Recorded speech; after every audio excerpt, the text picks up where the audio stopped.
मातरम। या दादा तुम्ही एक साइडला रस्ता बनवा। हम तुम्हारे साथ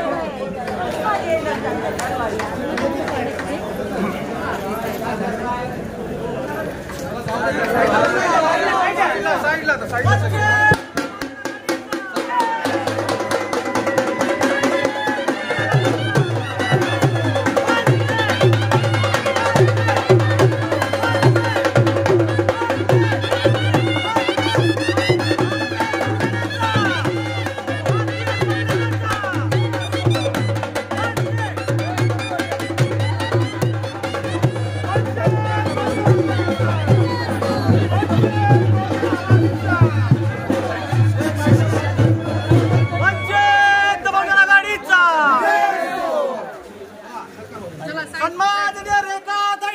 संघर्ष करो, हम तुम्हारे साथ हैं। हमारा खासदार कैसा हो, दौलत भाई कैसा हो, दौलत भाई अंगार है, बाकी सब बंगार है। वंदे मातरम, वंदे मातरम, भारत माता की जय, भारतीय संविधानाचा भी आदाब। मैं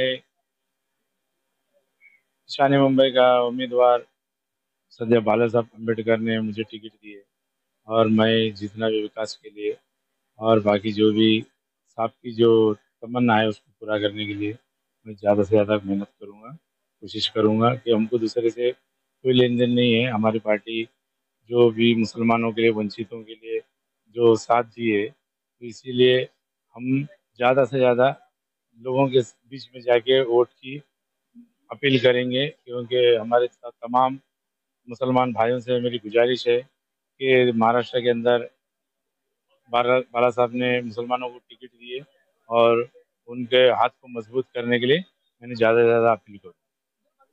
बाला साहब के हाथ ऐसी मजबूत हो चुके हैं महाराष्ट्र के अंदर, तो अभी बोलने की ज़रूरत नहीं है। इंशाल्लाह हम भारी बहुमत से जीत आएगी, क्योंकि हमारे कार्यकर्ता लोग सब आप देखे एकदम इसमें है, उत्सव में है, और हम यही उम्मीद करते हैं कि ज़्यादा से ज़्यादा मत में हम जीत के आएंगे। अजेंडा अजेंडा काय आहे? अजेंडा तर हेच आहे, शिक्षण आहे, रोजंदारी है, डेवलपमेंट है, हेच अजेंडा है आमचा।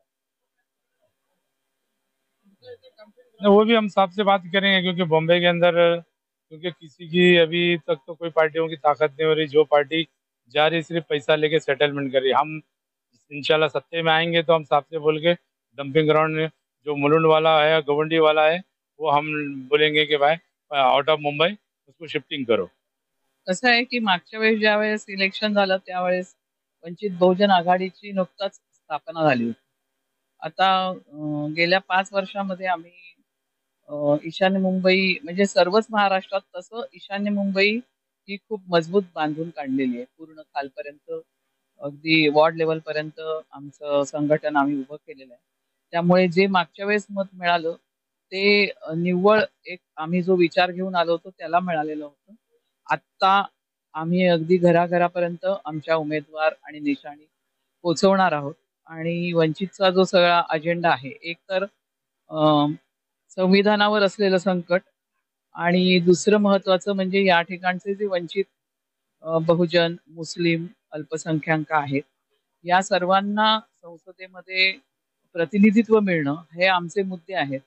आणि त्यामुळे आम्ही जर बघाल तर अनेक ठिकाणी मुस्लिम उमेदवार पण दिलेले आहेत। त्यातलेच एक उमेदवार या ठिकाणी आहेत की एकही या ठिकाणचा स्वतःला पुरोगामी किंवा सेक्युलर म्हणणारा पक्ष मुस्लिम उमेदवार उभा करत नाही आहे। त्यावेळेस आम्ही मुस्लिम उमेदवार देत आहोत।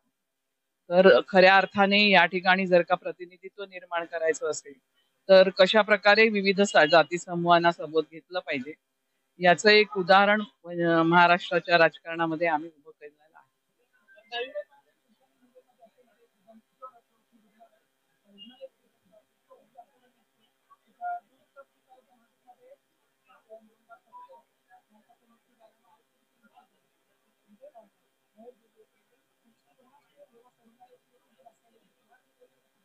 सर्वच विषय आहे, म्हणजे एक नंबरचं शहर मानलं जातं, आर्थिक राजधानी मानली जाते, श्रीमंत महानगरपालिका मानली जाते, पण तुम्ही या सगळ्या डोंगर वस्त्यांमध्ये जाऊन बघाल तर रस्ते चांगले नाही आहेत, ड्रेनेज चांगलं नाही आहे. जर एखादी अडलेली गरोदर महिला असेल किंवा एखादा म्हातारा रुग्ण असेल तर त्याला वरून खाली आणायचं, हॉस्पिटल पर्यंत पोचवायचं, कसं कसं पोचवत असतील लोक असा प्रश्न पडतो.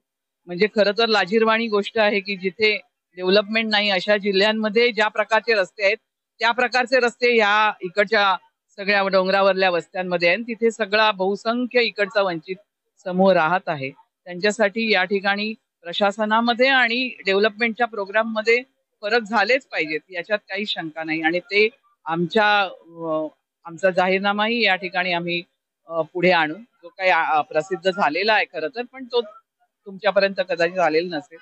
खूप महत्वाचे मुद्दे आम्ही त्याच्यामधनं घेतलेले आहेत.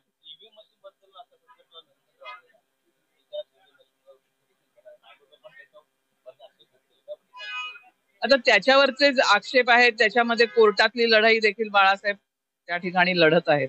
आता ती लढाई आहे, अपुरी आहे. ईव्हीएम गेलं पाहिजे असंच आमचं मत.